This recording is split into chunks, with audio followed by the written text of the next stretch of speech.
everybody. Welcome to 2 Minutes and Beyond, the podcast where we review the Toy Story movies 2 minutes at a time. I'm Bianca Garcia, and this is Macy Ball.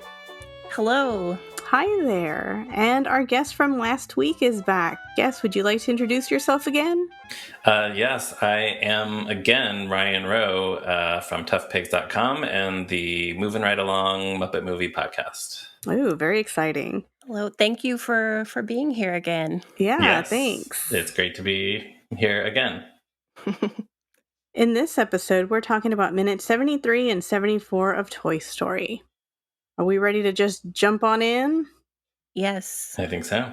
Okay. We ready to light the rocket? Yeah. Yes, I've been waiting for it. Perfect. So let's get started. This clip starts off with Slinky finishing the line he started in the last episode.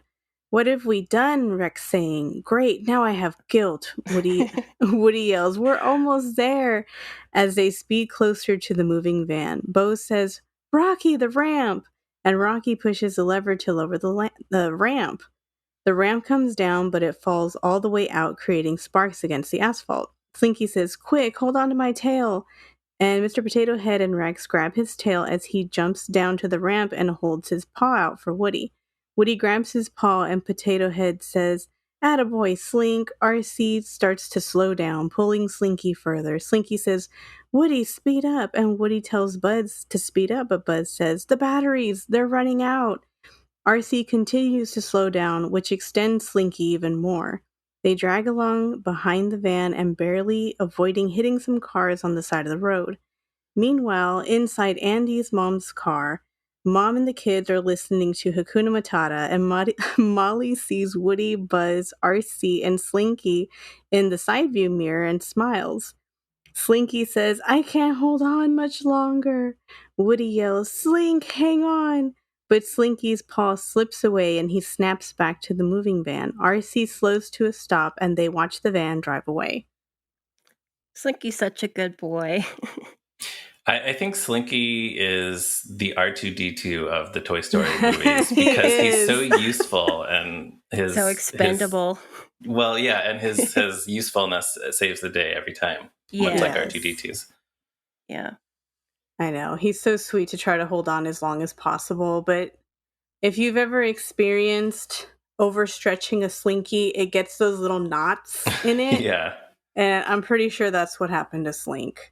It's kind of a miracle that he's still in as good shape as he is by the end of all these movies. For sure, I know. After being stretched out so many times. Yeah. And in Toy Story 3 in the daycare having like all that stuff like the kids put inside him. Yeah. Yeah. Oh, that's unfortunate. Poor dog. I also like how it's so dramatic and you're in the moment and then it just quickly goes to Mom's van and they're all chill and quiet and listening to Hakuna Matata, and then it goes straight back to the action. Yeah. It's kind of wild to think that this was only the year after The Lion King came out. Yeah. Because it kind of feels like two different eras of Disney or two different eras of animation, because The Lion King was sort of the peak of the Disney renaissance of hand-drawn animated movies, and this was basically the beginning of the computer animated era, which was kind of the beginning of the end of hand-drawn animated movies. Yeah, that's interesting. But by this, I mean, it was still like the songs from The Lion King were still ubiquitous when this movie came out. Everybody knew.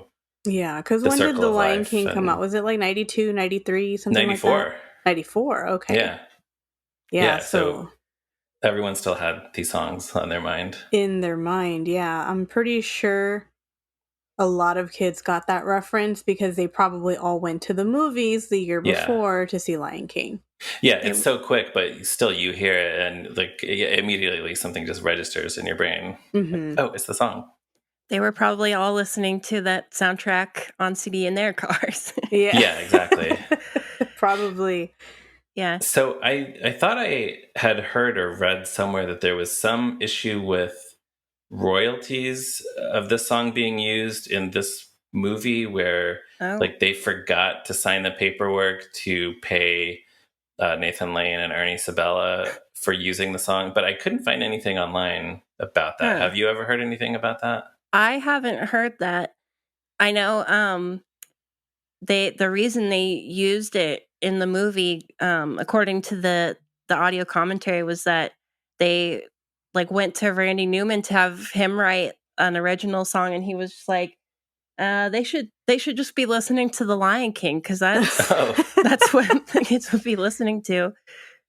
And so that's what they decided to do instead. That's funny. Huh. I'm glad they went with that instead of a Randy Newman song, because they could have put short people, and that probably would have been offensive to some people.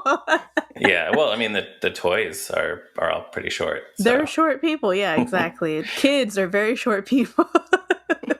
That's true too. But yeah, in the process of trying to find, and maybe I'm confusing this with some other story of some other song and some other movie, but in the process of trying to find some information about this, I did read something that I didn't know before, which is that Jason Weaver, the kid who did the singing voice of young Simba in The Lion King, was offered a flat rate of $2 million for the movie. Like, he would get $2 million and that would be that. Oh, but wow. His mom negotiated a royalty deal for him. So he's still getting paid today periodically. Wow. That's pretty for crazy. The Lion King, which, that's a smart mom. Because yeah, I'm sure, that is smart, I'm sure it's going to be much more than $2 million when all is said and done. Exactly. Yeah. Yeah, I'm sure he's set for life. Yeah, and his voice might be audible in this clip too. I don't know, it's such a short clip, but in which case he might get paid a little something every time Toy Story is shown somewhere. Yeah. And I didn't grow up with The Lion King the way a lot of people did. Like, it was kind of like I wasn't alive when it was in theaters, and I had seen it at somebody's house, but like I didn't have it on VHS or anything. So I, like, as a kid, associated this song more with this movie than with The Lion King. That is funny. Because I remember as a kid, I had a Lion King phase, and I had everything Lion King. I was one of those kids. Yeah, I think you're both considerably younger than I am, but there was definitely Lion King mania in this period of time. Yeah. Yeah, I mean, I have vague memories of Lion King mania when I was really little, but like I was born in 95, so. Oh, okay. Yeah. I was 4 when it came out, so I'm pretty sure I went to the theaters. I believe we went to the theaters to see Lion King. And after that, I wanted everything Lion King, so. Yeah, it was huge. Yeah. Apparently not in my house, though, for some reason. I don't know why. Were you more of a Hunchback of Notre Dame family? No, I actually had never seen that movie until last year. Oh. That's actually a really good movie. I like that movie. Yeah. I like pretty much all the movies that came out in the 90s, like Pocahontas and, all that. I was even a Little Mermaid kid, even though that came out a year before I was born. I was a Disney kid. Oh, yeah. Well, it was a good time to be a Disney kid.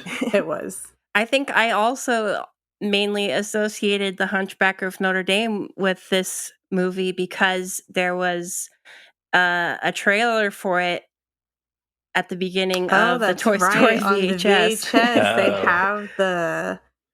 Is it for the movie or for the game? It's for the movie.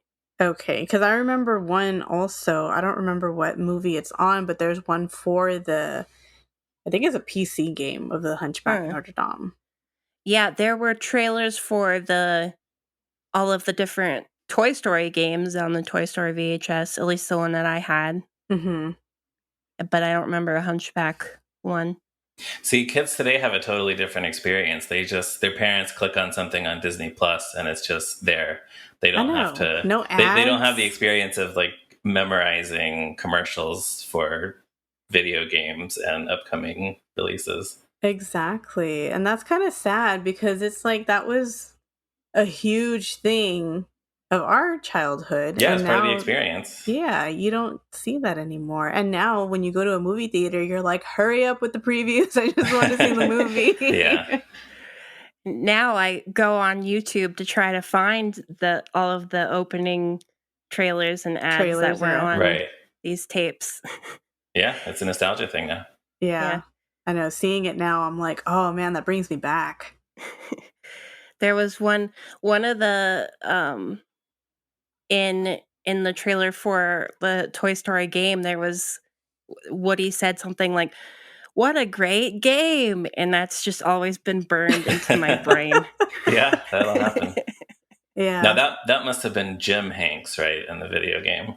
It was, yeah. Yeah, I don't think Tom ever did any of this. No. I really don't think he did.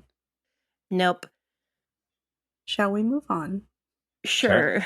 Okay. At the 1 minute 12-second clip, Woody throws up his hands in exasperation and says, "Great!" Suddenly Buzz gets an idea and says, "Woody, the rocket." Woody responds, "The match!" He grabs the match out of his holster and says, "Thank you, Sid." He lights the match and gets ready to light the rocket, but just as he's about to light it, a car drives by and blows the match out. Woody stares at it in disbelief and cries, "No!" over and over again as he drops to the ground. Buzz lowers his head at just the right angle for the sun to start shining through his helmet and burns Woody's hand. Woody realizes what's happening and pulls Buzz down so he can light the rocket. But Buzz says, "Woody, what are you doing?" And Woody answers, "Hold still, Buzz," and lights the rocket. Buzz says, "You did it. Next stop." And that's where the clip ends. I thought about writing out all of the no's that he says. Yeah, well, it's such a dramatic moment, but then it's also just very funny because of Tom Hanks' delivery on. They're like, no, no, no, no, no, no, no. If you think about all the different ways that he said that just in that take, and then all of the probably like different takes that he had to do. Right. Yeah, if that's not his first take, there's other takes out there of him just saying no over and over Somewhere again. There's an hour of recordings of Tom Hanks just saying no different ways. That's great. Well, and there's other scenes where he says no a bunch of times for other reasons too. Yeah. That's pretty funny. That is funny. Woody is very dramatic. That's true. I don't think I'd ever thought of that before, but somebody should make a supercut of all of just Woody saying no. A compilation, yeah. Or freaking out, yeah. Well, this is really similar to the gas station scene when Andy drives away and he like drops to the ground and starts crying. Yeah, right. When he's yelling that he's a lost toy. Mm-hmm. Woody likes to be overdramatic. I feel like he's a glass half empty kind of guy. Sometimes, yeah. It's probably completely empty with him flailing around and waving the glass everywhere. Right. It's probably necessary for the dynamic in this movie, though, for him, because he has to just totally lose his cool at just the idea that Buzz has kind of joined the family. Yeah. Mm-hmm. He has to be this dramatic guy. Yeah, he does. It would not be as, I guess, as good as a movie if he was a little more calm. Right. Woody there and has Buzz to be that dynamic. Yeah. Woody and Buzz kind of switch off between being the straight man and the foil quite a bit. That's true, yeah. It's either it happens a little more in the next movie too. Yeah, it's either Woody being like over dramatic and freaking out, and Buzz is the one who either knows what's going on and is like taking charge, or Buzz is just being, acting like a space ranger, and Woody's trying to wrangle him to get back to Andy's. I'm sure other guests have asked you this by now, but when you get there, are you planning on watching uncovering the Buzz Lightyear movie 2 minutes at a time, the new one? Well, for sure, at least do an episode about it. Yeah, when it comes out. It's still a ways off. Yeah. Well, it comes out like 2 days after our last episode of the season is supposed to come out. Yeah. Mm-hmm. So hopefully we'll be able to record a review of it pretty soon after that. Mm-hmm. Yeah, it's good timing. Yeah. I love the payoff of the thing from earlier with Sid using the magnifying glass on Woody's head, paying off here. Yeah. With the sun shining through Buzz's helmet and almost burning Woody's hand. Yeah, I also love the non-payoff of the match. Yes. Where, similar to the rocket, Woody has had this match in his holster for the last several minutes, so we assume that something is going to happen with it. And then it looks like it's going to, and then the match ends up being completely useless. But they get the job done anyway. Right, yeah. I'm amazed that match stayed in there because he was twirling around. Yeah. They threw him out. Yeah, that match should have gone flying. Yeah. Also, can we talk about how he lit the match using RC's tire? Yeah. How does that make any sense? Yeah, I guess we can assume, well, is the tire made of rubber? You might be able to strike a match on a rubber tire. I don't know. Less likely on a plastic tire. Yeah. I don't know. You would think he would have done it on the asphalt because there's a little more grainy texture. It would have worked better on the street, but I don't know. But in the audio commentary, they actually said that originally they were just going to have them light the rocket with the match, but then they realized that was too predictable. So they changed it, and then they said that the moan that would come from the audience whenever it happened and the match burnt out was it was the best response they would get from the audiences at screenings in the whole movie. And it all happens pretty fast too. It's like, oh no, they're doomed. Oh wait, they're saved. Oh no, they're doomed again. Yeah. And it's also, you don't know. I mean, if you're watching it for the first time, it's not obvious how they're going to get out of that situation. Right. Yeah. And then it's such a satisfying payoff when the sun comes through his helmet. Yeah. That is very satisfying. You're like, oh, there is a way out. Yeah. But also, the driver that's driving by, do they notice that the toys are moving, or do they just think they're toys on the ground? Yeah, I don't know. I guess we're just supposed to assume they don't see them. Yeah. There's also nobody out in their yard, doing. I know, there's nobody anywhere. Yeah. It's like nobody's looking out their window. It's ridiculous. It's like early 2020. Again, I'm tempted to chalk it up to early computer animation where they didn't have, it would have taken so much more time to render more characters walking around, but it works in the movie's favor, I guess, in this case, because there's no humans milling around to notice the toys. Exactly, yeah. They figured, the toys are going to have to be moving anyway, so why even put people out there, so. Yeah, so now I'm trying to think, in the later movies, there must be more human extras just wandering around, right? Yeah. Yeah.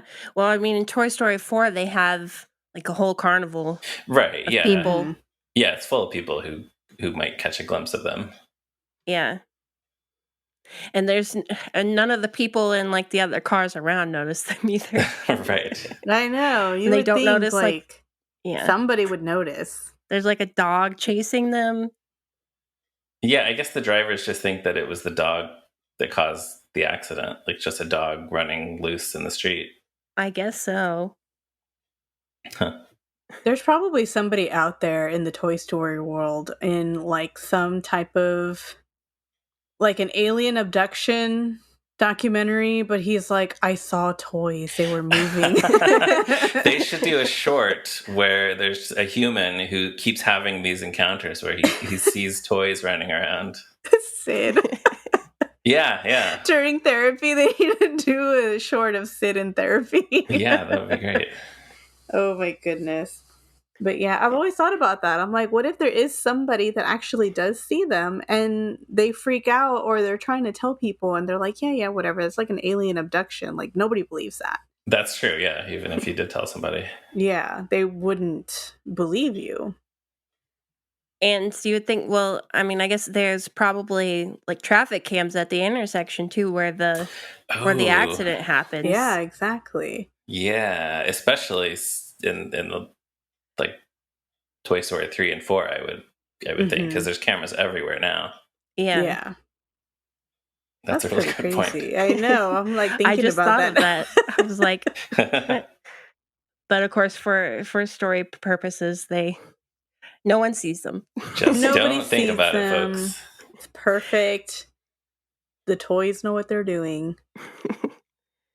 Andy's mom doesn't happen to look in the side view mirror, like right at the time when Molly sees them in there. Right.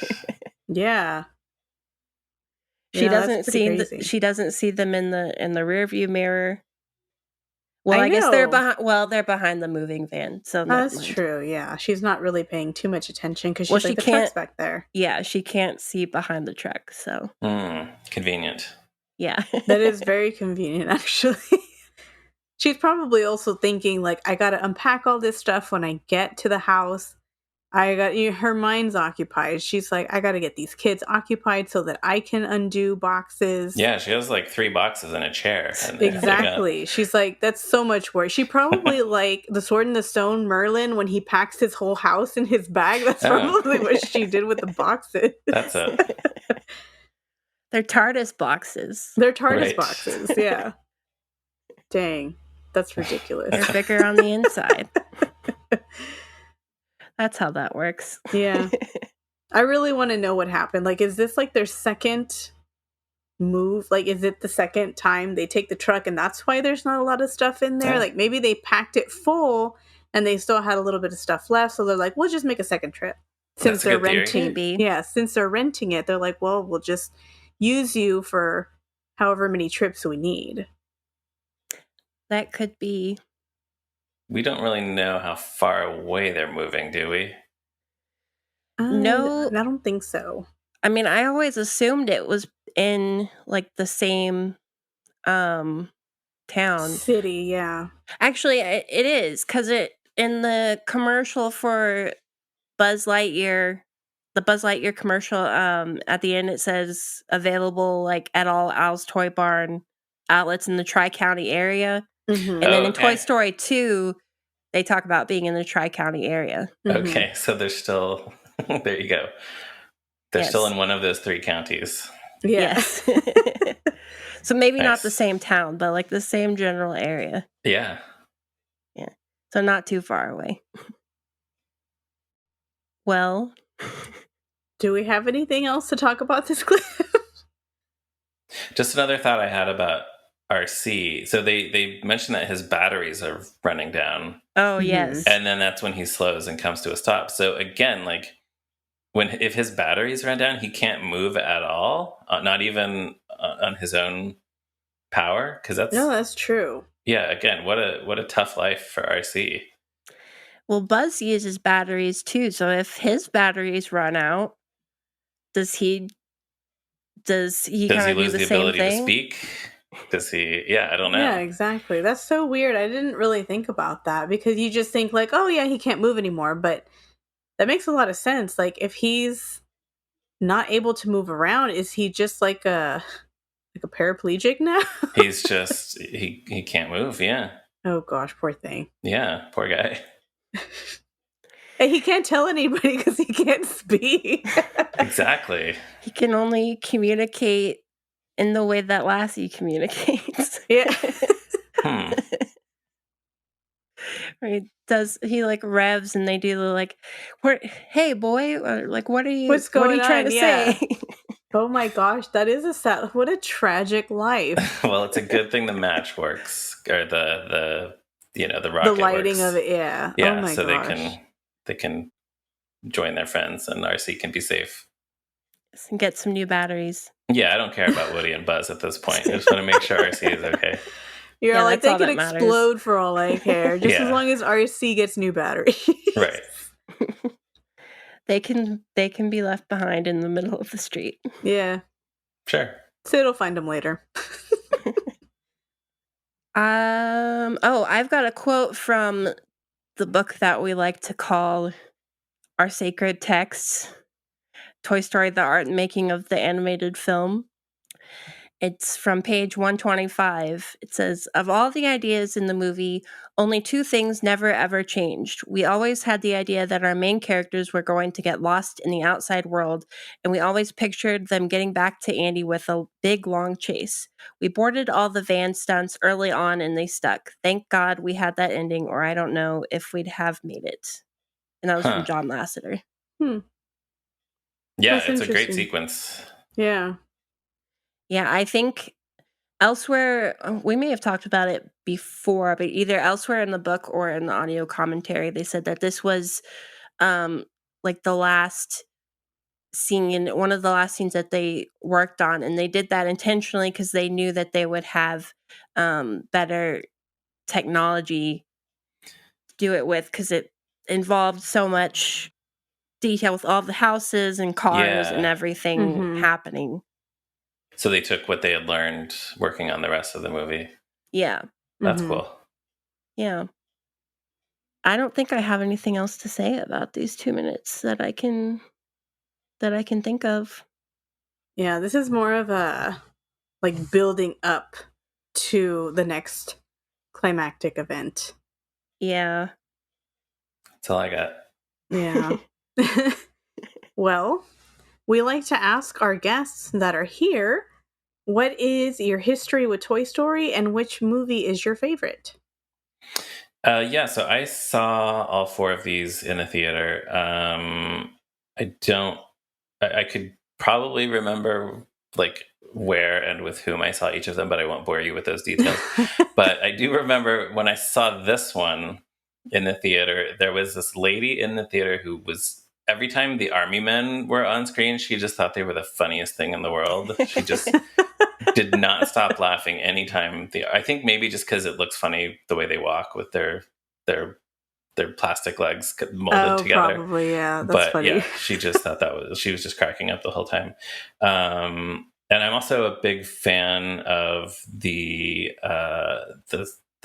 small fry short where Buzz meets the Happy Meal version of himself, and then he meets all the rejected kids' meal toys. I keep waiting for them to release all of those toys in real life. That would be great. It hasn't happened yet, but I love those guys. Was that the one that they showed before the Muppets 2011 movie? I think it was, yeah. Yeah. Yeah. But all those toys are hilarious. I had Ghost Burger as my desktop wallpaper for a long time after that's great. So yes, love all the movies. I've seen all of them in the theater and a few times since. As far as my favorite, I'm guessing this is what most people say, but I think I'm going to have to go with Toy Story 2. Is that the favorite? That is generally the favorite. Yeah. I feel like it's either 1 or 2, yeah. Yeah, okay. Except one person who said 4. Yeah, we've had one guest that said 4. Yes, Disney Dan. Okay. But yeah, I think it was just so impressive how they added to the world and the scope of the world and gave this whole explanation for where Woody came from, but it didn't seem like it was negating anything that we knew about Woody already or cheating it wasn't on anything. Just like slapped on or something. Yeah. And the fact that we got Bullseye and Jessie in that one is for great. Sure.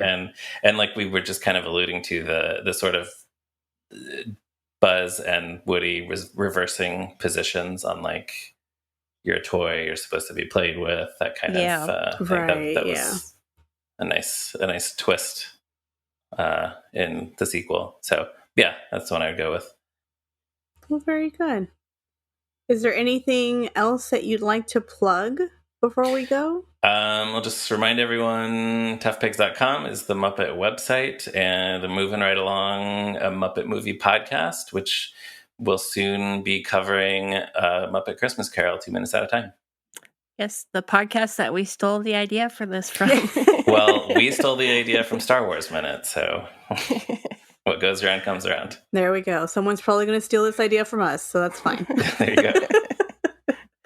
Well, thank you so much for being on the podcast. Thank you for having me. Yes, thank you. It was a lot of fun.